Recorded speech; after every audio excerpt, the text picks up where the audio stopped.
मान्यताओं के अनुसार वह महान संत कौन है? जैसे आप देख पा रहे हैं यहाँ पे माताओं बहनों को बैठने के लिए व्यवस्था की गई है और दूसरे साइड में माई की सतना परिवार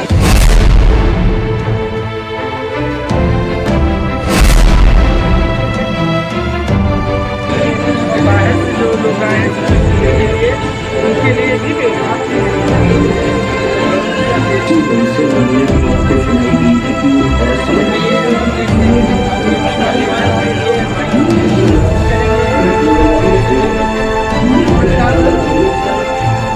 क्या नाम है सर आपका?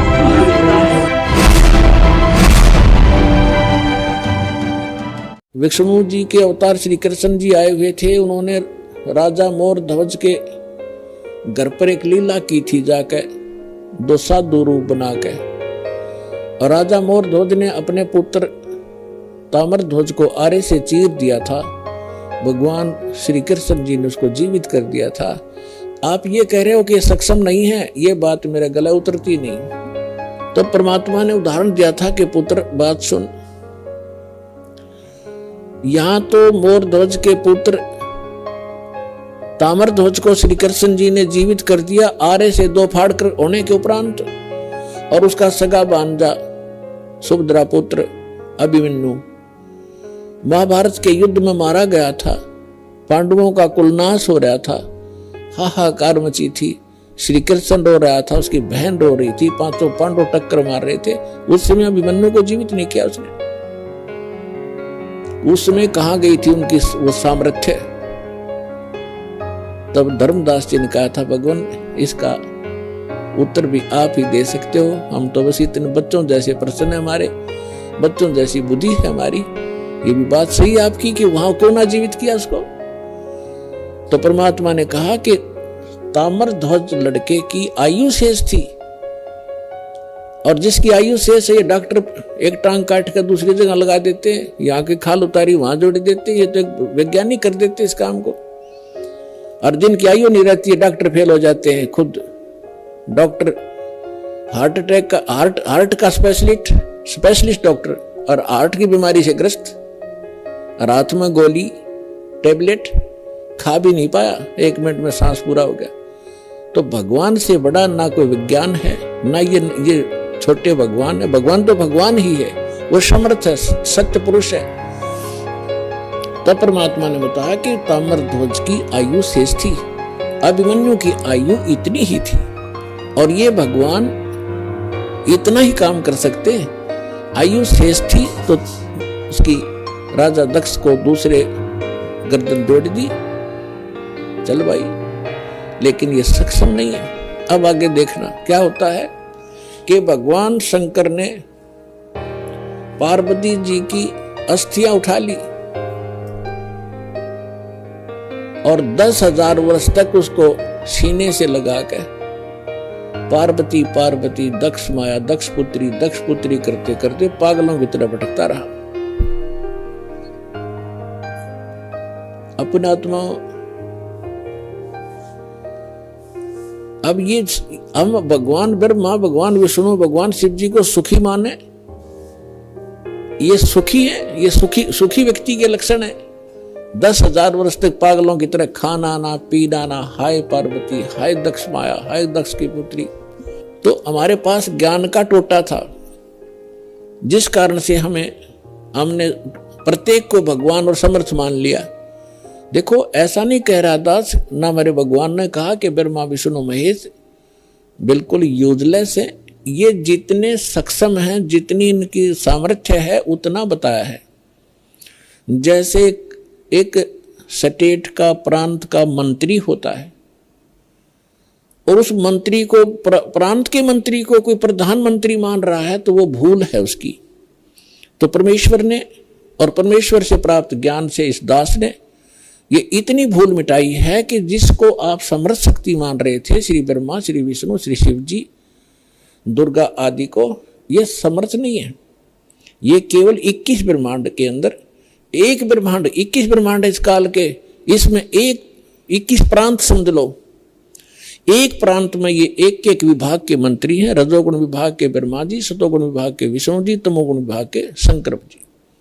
बस इतने मालिक हैं ये। और ये किसी के संस्कार को कम और अधिक नहीं कर सकते, वर्क डन ही देते हैं, अपना किया कर्म ही प्राप्त कराते हैं। समर्थ परमात्मा परम अक्षर ब्रह्म सत्य पुरुष कबीर साहिब जी, ये हमारे प्रारब्ध के अंदर यानी हमारी किस्मत में लिखी हुई हमारे पाप कर्मों का नाश करके और पाप कर्मों हमें सुखी कर देते हैं। हमारी मृत्यु होनी हो उसको टाल देते हैं। हमारा और भी कोई आपत्ति होनी है, कोई अक्षति होनी है, उसको भी वो जो पाप कर्म से होनी थी और पाप कर्म नाश हो गया, उस कर्म से ही तो हानि होनी थी, कर्म परमात्मा ने कैंसिल कर दिया तो सुख हुआ। तो ये केवल समर्थ परमात्मा ही कर सकते हैं। अब दास आज ये बता रहा था आपको कि परमात्मा ने हमें आकर के ये बताया है कि इस काल के लोक में और आप सुख खोज रहे हो। जिनको आप परमात्मा माना करते थे, थारे भगवान आपके भगवान सुखी नहीं, कभी सपने में सुख नहीं हुआ उनको। भगवान श्री कृष्ण जी का जन्म हुआ, मामा दुश्मन बन गया, जेल में जन्म हुआ और मामा शत्रु पीछे पड़ा रहा।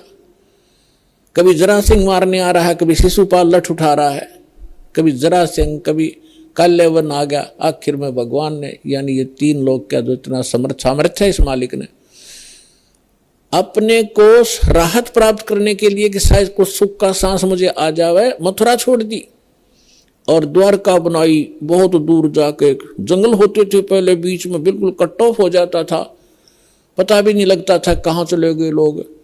द्वारका समुद्र के अंदर एक टापू में जाकर अपना जीवन निर्वाह किया। और अंत कैसा हुआ श्री कृष्ण जी का?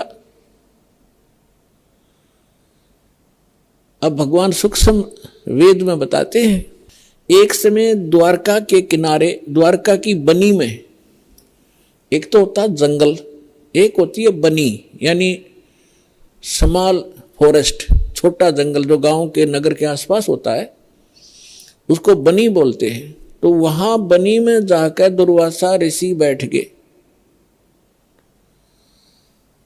और दुर्वासा ऋषि के विषय में बहुत प्रसिद्धि थी, उसका बड़ा बोलबाला था। वेल नोन हो रहे थे कि भूत भविष्य और वर्तमान के वे पूर्ण ज्ञाता है। और उस समय यादव 56 करोड़ हो गए थे संख्या में, 56 करोड़ द्वारका के अंदर रहने वाले। और भगवान श्री कृष्ण जी ने कुछ एक ऐसे शरारती तत्वों को मार डाला था जिस कारण से वो हीरो पा के गए थे। प्रत्येक के हृदय में ये हो गया था कि इनसे ताकतवर पृथ्वी पर कोई नहीं, जिस कारण से यादव अभिमानी हो गए थे। वो साधु संतों की जो सत्कार करना भी छोड़ गए थे, उनके साथ बदतमीजियां करना शुरू कर दिया था। इसी बहम में उनका वो टाइम आ गया नाश होने का। अहंकार पुण्यात्माओं कोय कर लियो, अंत में उसको बहुत भारी चोट लगेगी। जीव ही रहना चाहिए, जीव को अपनी औकात का पता लगा रहना चाहिए ताकि वो आधीन बनकर रहे। आधीनी के पास है पूर्ण ब्रह्म दयाल, मान बड़ाई मारियो बेअदबी सिरकाल। विभिक्षण का भाग बडेरा, दासातन आया तिसनेरा, दासातन आया विश्वे बीसा, अर्ता को लंक दे बख्शीसा।